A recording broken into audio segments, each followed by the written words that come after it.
നമസ്കാരം. ബീഹാറിലെ ജനവിധി രാജ്യത്തിന്റെ രാഷ്ട്രീയ ഗതി നിർണ്ണയിക്കുന്നതാണെന്ന് പ്രധാനമന്ത്രി നരേന്ദ്രമോദി. ബീഹാറിൽ എൻഡിഎ നേടിയ ഉജ്ജ്വല വിജയത്തിന് കാരണം സ്ത്രീകളുടെയും യുവാക്കളുടെയും പിന്തുണയാണ്. തെരഞ്ഞെടുപ്പ് പ്രചാരണത്തിനിടെ വർഗീയ വിഭജനമുണ്ടാക്കുന്ന രാഷ്ട്രീയത്തെ ജനങ്ങൾ തിരസ്കരിച്ചെന്നും അദ്ദേഹം കൂട്ടിച്ചേർത്തു.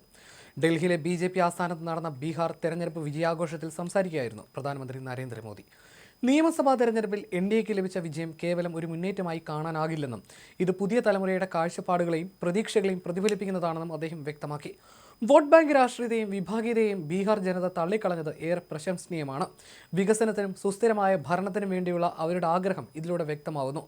മഹിളാ യുവ ഫോർമുലയാണ് ബീഹാറിലെ വിജയത്തിന് പിന്നിലെന്ന് പ്രധാനമന്ത്രി സൂചിപ്പിച്ചു. ഇത് മറ്റ് സംസ്ഥാനങ്ങൾക്ക് മാതൃകയാക്കാവുന്ന ഒന്നാണെന്ന് അദ്ദേഹം അഭിപ്രായപ്പെട്ടു. രാജ്യത്തെ വളർച്ചയ്ക്കും പുരോഗതിക്കും യുവജനങ്ങളുടെയും സ്ത്രീകളുടെയും പങ്കാളിത്തം അനിവാര്യമാണെന്ന് മോദി ഊന്നി പറഞ്ഞു. ഈ തെരഞ്ഞെടുപ്പ് ഫലം ബീഹാറിന്റെ ഭാവിയെക്കുറിച്ചുള്ള വലിയ പ്രതീക്ഷകളാണ് നൽകുന്നത്. വികസനത്തോടൊപ്പം സാമൂഹ്യനീതി ഉറപ്പാക്കിക്കൊണ്ടുള്ള മുന്നേറ്റമാണ് ബീഹാർ ലക്ഷ്യമിടുന്നതെന്ന് ഇത് സൂചിപ്പിക്കുന്നു. ഈ വിജയം എൻഡിഎക്ക് കൂടുതൽ കരുത്ത് പകരുമെന്നും രാജ്യത്തെ മുന്നോട്ട് നയിക്കാൻ ഇത് പ്രചോദനമാകുമെന്നും അദ്ദേഹം പറഞ്ഞു. ബീഹാറിലെ ജനങ്ങൾ എൻഡിഎ സർക്കാരിൽ വിശ്വാസം ഉയർത്തിപ്പിടിച്ചു. ചടി മയ്യ കി ജയ് എന്ന് പറഞ്ഞാണ് മോദി പ്രസംഗം തുടങ്ങിയത്. ബീഹാറിലെ ജനം ഈ വിശ്വാസം കാത്തുവെന്നും മോദി പറഞ്ഞു.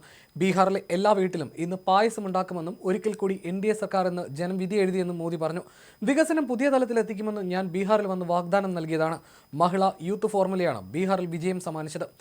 സ്ത്രീകളും യുവാക്കളും ജംഗിൾ രാജിനെ തള്ളിക്കളഞ്ഞുവെന്നും ഇത് ജനാധിപത്യത്തിന്റെ വിജയമാണെന്ന് മോദി പറഞ്ഞു. സമാധാനപരമായിട്ടാണ് ബീഹാറിൽ വോട്ടെടുപ്പ് നടന്നത്. ഒരിടത്തും റീപോളിംഗ് വേണ്ടി വന്നിട്ടില്ല എന്നത് നേട്ടമാണ്. SIRനെയും ജനം ഇരുകൈയും നീട്ടി സ്വീകരിച്ചു. കള്ളം പറയുന്നവരും ഇത്തവണ പരാജയപ്പെട്ടു. ജാമ്യത്തിലിറങ്ങി നടക്കുന്നവർക്കൊപ്പം ജനം നിന്നില്ല. ജനത്തിന് വേണ്ടത് വേഗത്തിലുള്ള വികസനം മാത്രമാണ്. ജംഗിൾ രാജിനെ ജനം ഒരിക്കൽ കൂടി തള്ളി. ഇതിന് കാരണം വനിതകളുടെ തീരുമാനമാണ്. അവരാണ് ഏറ്റവും കൂടുതൽ അനുഭവിച്ചത്. കോൺഗ്രസും മാവോയിസ്റ്റുകളും ബീഹാറിൽ വികസനം മുടക്കി. റെഡ് കോറിഡോർ ഇപ്പോൾ ചരിത്രമായി. ബീഹാർ വികസനത്തിൽ കുതിക്കുകയാണ്. BJP ഒരു തെരഞ്ഞെടുപ്പിൽ നേടിയ സീറ്റ് 6 തെരഞ്ഞെടുപ്പിലും കൂടി കോൺഗ്രസ് നേടിയില്ലെന്ന് മോദി പരിഹസിച്ചു. 4 സംസ്ഥാനങ്ങളിലായി പതിറ്റാണ്ടുകളായി കോൺഗ്രസ് അധികാരത്തിന് പുറത്താണ്. കോൺഗ്രസിന്റെ ആദർശം നെഗറ്റീവ് പൊളിറ്റിക്സ് ആണ്. EVMനെയും തെരഞ്ഞെടുപ്പ് കമ്മീഷനെയും കുറ്റം പറഞ്ഞുകൊണ്ടിരിക്കുകയാണ്. കോൺഗ്രസ് ഇപ്പോൾ മുസ്ലിം ലീഗ് മാവോയിസ്റ്റ് കോൺഗ്രസ് ആയി മാറിയെന്നും മോദി പരിഹസിച്ചു. കോൺഗ്രസിനെ നയിക്കുന്ന നേതാവ് മറ്റുള്ളവരെ കൂടി നെഗറ്റീവ് രാഷ്ട്രീയത്തിലൂടെ പരാജയപ്പെടുത്തുകയാണെന്ന് പറഞ്ഞ മോദി രാഹുൽ ഗാന്ധിയെയും പരോക്ഷമായി വിമർശിച്ചു. ഡൽഹിയിലെ BJP ആസ്ഥാനത്തെത്തിയ പ്രധാനമന്ത്രി നരേന്ദ്രമോദിയെ BJP ദേശീയ അധ്യക്ഷൻ JP നദ്ദ സ്വീകരിച്ചു. പ്രതിരോധ മന്ത്രി രാജ്നാഥ് സിംഗ്, ആഭ്യന്തരമന്ത്രി അമിത് ഷാ എന്നിവരും മോദിക്കൊപ്പം വേദിയിലെത്തി. ബീഹാറിലെ NDA സഖ്യത്തിന്റെ മഹാവിജയത്തിൽ ഡൽഹിയിലെ BJP ആസ്ഥാനത്ത് വലിയ ആഘോഷമാണ് നടന്നത്. 100 കണക്കിന് പ്രവർത്തകരാണ് ആസ്ഥാനത്തെത്തിയത്. വൻ സുരക്ഷയാണ് ആഘോഷ പരിപാടികൾക്കായി ഏർപ്പെടുത്തിയിരുന്നത്. NSG സംഘത്തെ അടക്കം കൂടുതൽ ഉദ്യോഗസ്ഥരെ വിന്യസിച്ചിട്ടുണ്ട്. ബീഹാറിലെ 243 സീറ്റിൽ 203 സീറ്റിലും വിജയമുറപ്പിച്ചാണ് NDAക്ക് ഭരണ തുടർച്ച ലഭിക്കുന്നത്. ഇന്ത്യ സഖ്യം 33 സീറ്റുകളിൽ ഒതുങ്ങി. മറ്റുള്ള കക്ഷികൾ 7 സീറ്റിലാണ് വിജയിച്ചത്.